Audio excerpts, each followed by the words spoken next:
Hello student, आप सभी का स्वागत है एसएस मैथ्स एकेडमी में। बच्चों, जैसे कि आप देख पा रहे हैं, हम इस लेक्चर में डिस्कस करने वाले हैं क्वाड्रेटिक इक्वेशन को। बच्चों, हम सभी ने क्वाड्रेटिक इक्वेशन के बारे में बहुत माइन्यूटली स्टडी किया है, बट फिर भी कुछ ऐसे कंक्लूजन्स है जिन्हें हमने कभी प्रॉपरली ध्यान देकर नहीं समझा। तो उन कंक्लूजन की तरफ मैं आपका ध्यान लाना चाहूंगा। ध्यान से सुनिए और कंसेप्ट अंडरस्टैंड कीजिए। बच्चों, क्वाड्रेटिक इक्वेशन का जो फॉर्म होता है वो होता है a x square plus b x plus c is equals to 0। इस इक्वेशन को क्वाड्रेटिक इक्वेशन का जनरल फॉर्म माना जाता है, पर ये क्वाड्रेटिक क्यों है ये पॉइंट भी आपको समझना जरूरी है। तो वो पॉइंट है कि हाईएस्ट डिग्री ऑफ एक्स जो है वो 2 है। बच्चों, इसे पॉलिनोमियल ऑफ डिग्री 2 भी कहा जाता है। इंपॉर्टेंट बात ये कि यहां जो एक्स का हाईएस्ट डिग्री है वो 2 है, इसीलिए इसका नाम क्वाड्रेटिक है। Very very very important. बच्चों, किसी भी क्वाड्रेटिक इक्वेशन को रूट्स एग्जीक्यूट करते हैं, हम उसे फैक्टर्स भी कहते हैं। इसके लिए मैं आपको एक एग्जांपल दूंगा और उस एग्जांपल से आपको समझ आ जाएगा। जैसे कि x square minus 5x plus 6 is equals to 0। आप इस क्वाड्रेटिक इक्वेशन को ले लीजिए। हम सभी जानते हैं क्वाड्रेटिक इक्वेशन में कंसीडर कीजिएगा बहुत अच्छे से जो कंडीशन मैं आपको बता रहा हूं, a की value definitely not equals to 0 होगी, b और c की वैल्यू इक्वल टू 0 हो भी सकती है और नहीं भी। क्योंकि अगर क्वाड्रेटिक इक्वेशन में जो a कोएफिशिएंट है एक्स स्क्वायर का, b कोएफिशिएंट है x का, अगर a का वैल्यू 0 हो जाता है तो ये इक्वेशन इतना ही बचेगा और ये बन जाएगा एक लीनियर फॉर्मेट। इसीलिए मैं आपको यहां पर सिर्फ स्ट्रिक्टली ये बता सकता हूं कि a की वैल्यू किसी भी हालत में 0 कभी भी नहीं होगी, b और c की वैल्यू 0 हो भी सकती है और 0 नहीं भी हो सकती है। तो इस कंडीशन के साथ यहां आ जाइए। हमारे पास बहुत डिस्टिंक्ट मेथड अवेलेबल है क्वाड्रेटिक इक्वेशन के फैक्टर डिटरमाइन करने के लिए, जिसमें सबसे पहली बेसिक मेथड मैं आपको एक्सप्लेन करना चाहूंगा, जो कि है फैक्टराइजेशन कंसेप्ट। बच्चों, 6 के फैक्टर्स, सबसे पहला फैक्टर है 1 इंटू 6, देन 2 इंटू 3।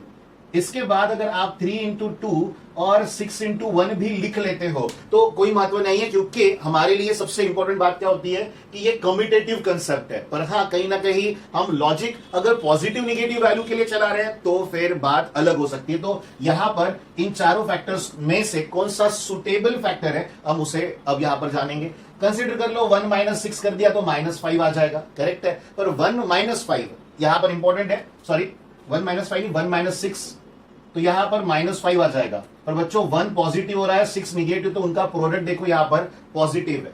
इसके बाद अगर 2 3 लेते हो तो यहां पर 2 और 3 इन दोनों टर्म को -5 ये टर्म लाने के लिए निगेटिव होना पड़ेगा और -2 इंटू -3 प्लस 6 आ सकता है, या -3 इंटू -2 भी प्लस 6 आ सकता है।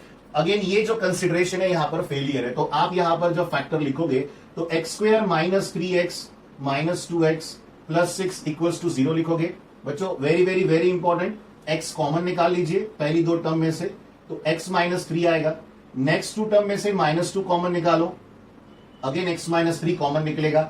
इस पूरे एक्सप्रेशन में से x माइनस 3 कॉमन निकालने पर आपको x माइनस 2 की टर्म मिलेगी और इज इक्वल्स टू आ जाएगा 0। बच्चों, यहां पर दो टर्म्स का प्रोडक्ट अगर इक्वल्स टू 0 है तो इसका मीनिंग ये होता है कि दोनों में से कोई तो एक टर्म 0 है, पर एग्जैक्टली कौन सी ये हम नहीं जानते।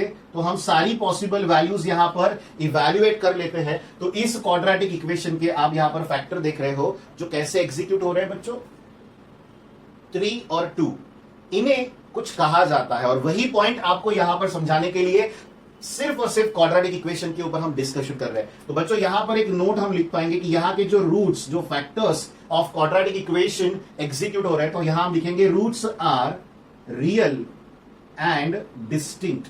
वेरी इंपॉर्टेंट, रियल एंड क्या है बच्चों, डिस्टिंक्ट है। इस पॉइंट को समझो। डिस्टिंक्ट का मतलब क्या होता है, अगर इसमें आपको डिफिकल्टी है तो डिस्टिंक्ट इस वर्ड को आप डिफरेंट भी लिख सकते हो, वेरी इंपॉर्टेंट वन, या आप इसे अनइक्वल भी लिख सकते हो। तो आपके पास इस डिस्टिंक्ट वर्ड के बहुत डिफरेंट नेम्स अवेलेबल है। आप अपने बुक के हिसाब से अलग अलग टर्म्स देख सकते हो, बट मीनिंग सेम है कि ये दोनों जो वैल्यू इवैल्यूएट हो रही है ये कैसी है बच्चों, इक्वल नहीं है, अनइक्वल है।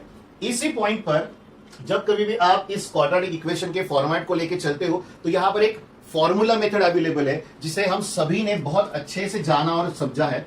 फॉर्मूला होता था बच्चों फैक्टर्स निकालने के लिए, x is equals to minus b plus minus root of b square minus 4ac divided by 2a। Very very very important one.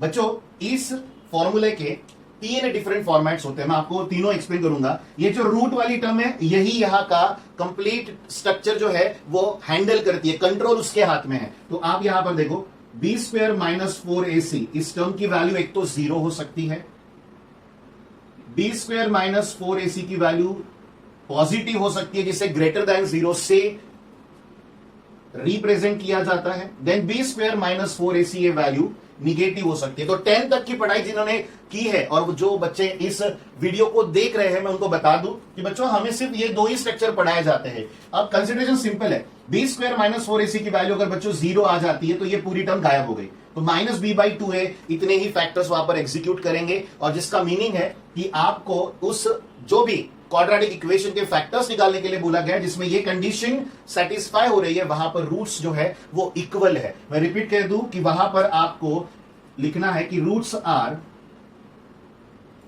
Real भी एग्जीक्यूट करेंगे बच्चों और साथ में वो रहेंगे इक्वल। ये सबसे इंपॉर्टेंट बात है और ये कब होगा, जब बी स्क्वायर माइनस 4ac की वैल्यू क्या आ जाएगी 0। इसके अलावा बी स्क्वायर माइनस 4ac की वैल्यू अगर पॉजिटिव आती है, ग्रेटर देन 0 आ जाती है, तो उस समय आपको रूट्स जो भी एग्जीक्यूट होंगे वो रियल रहेंगे और साथ में अनइक्वल जो वर्ड है जिसके लिए डिस्टिंक्ट और डिफरेंट, ये दोनों कंसेप्ट हमने समझे हैं, वो वहां पर मैटर करेगा। जैसे इस एग्जांपल में ले लीजिए, अब कोएफिशिएंट ऑफ एक्स स्क्वायर 1 है बच्चों, बी के लिए -5 और सी के लिए क्या है 6। तो अगर हम यहां रफ में बी स्क्वायर माइनस 4ac को इवैल्यूएट कर लेते हैं तो ध्यान से सुनो समझो, बी स्क्वायर यानी यहां पर 25 आ जाएगा, -4 इंटू 1 इंटू 6 आएगा, तो दिस इज 24 नाउ, करेक्ट है। तो 25 माइनस 24 आंसर आ जाएगा 1। ये वैल्यू पॉजिटिव है तो ग्रेटर देन 0 है। तो आप देखो यहां पर जो रूट्स हमने लिखे हैं by the normal procedure, by the factorisation procedure, वो आए हैं बच्चों रियल एंड डिस्टिंक्ट, जो कि मैंने यहां पर भी आपको समझाया। और फाइनली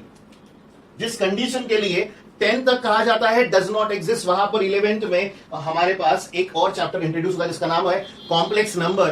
कॉम्प्लेक्स नंबर में यूलर ने आई को इंट्रोड्यूस कर दिया इसीलिए, और आई का महत्व बहुत ही डिफरेंट टाइप में मैं यहां पर इंट्रोड्यूस करना चाहूंगा, जो आपको एमसीक्यू पैटर्न क्वेश्चन में बड़े आसानी से आंसर करना आ सकता है। जैसे एग्जांपल देते हैं कि क्वाड्रेटिक इक्वेशन अगर ये कंडीशन सेटिस्फाई कर रहा होगा तो किस टाइप के रूट्स रहेंगे, और आपको सिर्फ आप टिक करके निकल जाना है। तो ऐसे फॉर्मेट आपके ध्यान में होने चाहिए। तो बी स्क्वायर माइनस 4ac अगर बच्चों निगेटिव आ जाता है तो आपको बता दे रूट्स वहां के जो होंगे वो हो जाएंगे बच्चों imaginary. Very very very important. और इमेजिनरी रूट में आई की इन्वॉल्वमेंट होती है, जो कि इंपॉर्टेंट पॉइंट है आप सभी को समझना, वो होता है अल्फा प्लस माइनस आई बीटा। ये जनरल फॉर्म है बच्चों इमेजिनरी रूट्स का। यहां पर एक बाइफर्गेशन क्रिएट करते हुए ये समझ लो, अगर आपको किसी भी क्वाड्रेटिक इक्वेशन को फैक्टर्स इवैल्यूएट करने हैं, मैं रिपीट करूंगा, किसी भी क्वाड्रेटिक इक्वेशन के अगर आपको फैक्टर्स इवैल्यूएट कर रहे हैं और आपको सिर्फ उसका नेचर चाहिए,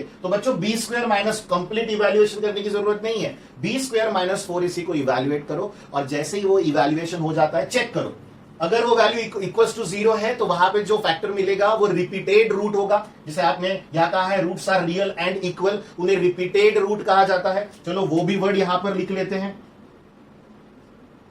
रिपीटेड फैक्टर्स के नाम से फेमस है वो। यहां पर आएगा बच्चों नॉन रिपीटेड फैक्टर्स।